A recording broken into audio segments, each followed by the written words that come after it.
Euzu billahi mineşşeytanirracim. Bismillahirrahmanirrahim. Elhamdülillah ve salatu ve selamu ala Resulillah. Değerli arkadaşlar, Hazreti Ali'den Hikmet Parıltıları kitabımızdan okumalarımızın 23.sünü yapmak üzere birlikteyiz. Kitabımız Hazreti Ali Efendimizin 274 vecizesinden meydana gelmektedir. Kitabımız 2006 yılında basılmış. Sebat yayınlarında mevcudu tükenmiş, piyasada bulunmamakta. Onun için içeriğini siz değerli kardeşlerimle paylaşmak istedim. 73. vecizede kalmıştık. Ne diyor bu vecizesinde Hazreti Ali Efendimiz? Dum ala kazmil gayzi tuhmet avakibah. Dum ala kazmil gayzi tuhmet avakibah. Öfkeni yenmeye devam et ki sonunda hep övgü kazanasın.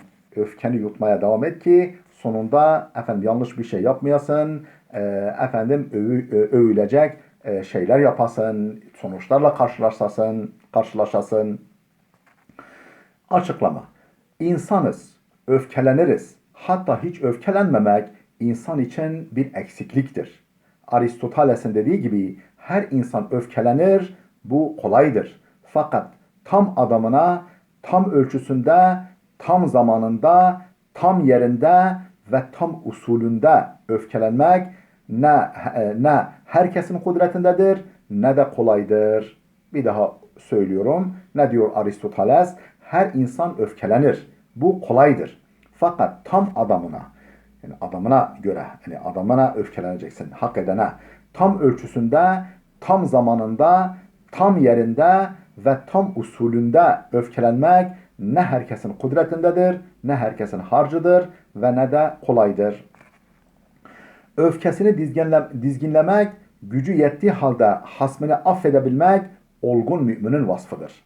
Allah onu bu niteliğinden dolayı över ve sevdiğini belirtir. O muttakiler ki bollukta da darlıkta da Allah yolunda harcarlar. Kızdıklarında öfkelerini yutarlar. Yani öfkelerini dizginlerler, tutarlar, zapt ederler. İnsanların kusurlarını affederler. Allah da böyle iyi davrananları sever. Kur'an-ı Kerim 3. sure yani Ali İmran suresi 134. ayet. Allah'ın sevdiği kimseleri insanlar sevmez mi? Öfkenin zararları, kötü sonuçları, dolayısıyla onu dizginlemenin yararları konusunda çok güzel şeyler söylenmiştir. İşte birkaç tanesi.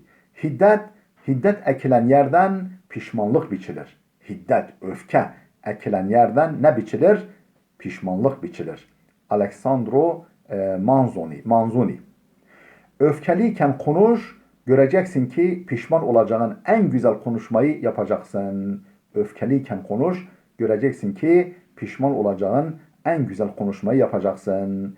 Ambrose Bierce diye bir düşünür. Öfke aklın alevini söndüren büyük bir rüzgardır. Andre Gide. Hiçbir zaman çıktığın kapıyı hızla çarpma. Geri dönmek isteyebilirsin. Don Herold. Öfke aklı ürkütüp kaçıran bir canavardır. Öfke nedir? Aklı ürkütüp kaçıran bir canavardır. Akıl zayıflayınca şeytanın ordusu hücuma geçer. İnsan öfkelendikçe çocuğun topla oynadığı gibi şeytan onunla oynar. İmam Gazali. 74. vecizemiz Deva'ul kalbi er-rıda bil qada. Deva'ul kalbi er-rıda bil qada. Gönlün ilacı ilahi takdire razı olmaktır. Açıklama. Kaza burada her konuda Allah'ın ezeli hükmünün yürümesi, yerine gelmesi, alın yazısı ve kader anlamında kullanılmıştır. Kaza kelimesi burada her konuda Allah'ın ezeli hükmünün yürümesi, yerine gelmesi, alın yazısı ve kader anlamında kullanılmıştır. Kazaya rıza göstermek ise kaderde olana, başa gelene razı olmak demektir. Zaten kazaya razı olmaktan başka da insanın elinden bir şey gelmez. Hafız-ı Şirazi şöyle diyor. Hiçbir yiğidin kaza ve kader okuna karşı kalkanı yoktur.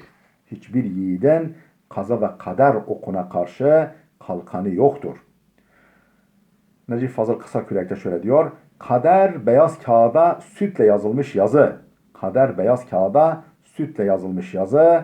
Elindeyse beyazdan gel de sıyır beyazı. Bir musibet karşısında sonsuz hikmet ve rahmet sahibi Allah'ın takdir ve tercihine gönülden boyun eğmek, hem musibeti son derece hafifletir hem de sayısız sevaplara nail eder. Dolayısıyla musibetzedenin yaralı gönlüne şifalı bir merhem olur. Kazaya razı olan kederden emin olur.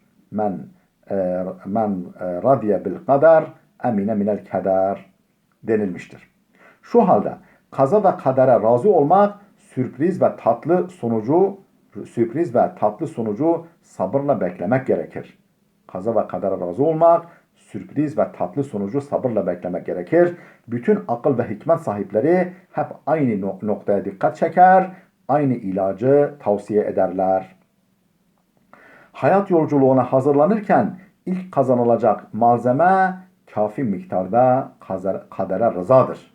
Ne diyor?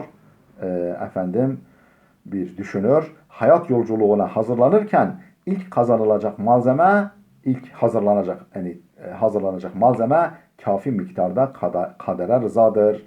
Dolayısıyla elinde olmayarak hoşa gitmeyen, kendisini üzen bir durumla karşılaşan kimse kendini bir çukur ve tuzağa düşmüş olarak görmemeli, kaderin şefkatli sinesinde hissetmeli, onun içerdiği acı ilacı bile bir şifa kaynağı bilmelidir. Değerli dostlar, burada dursun. Gelecek dersimizde inşallah 75. vecizemizden itibaren yine okumaya, açıklamaya devam edeceğiz. Allah'a emanet olun.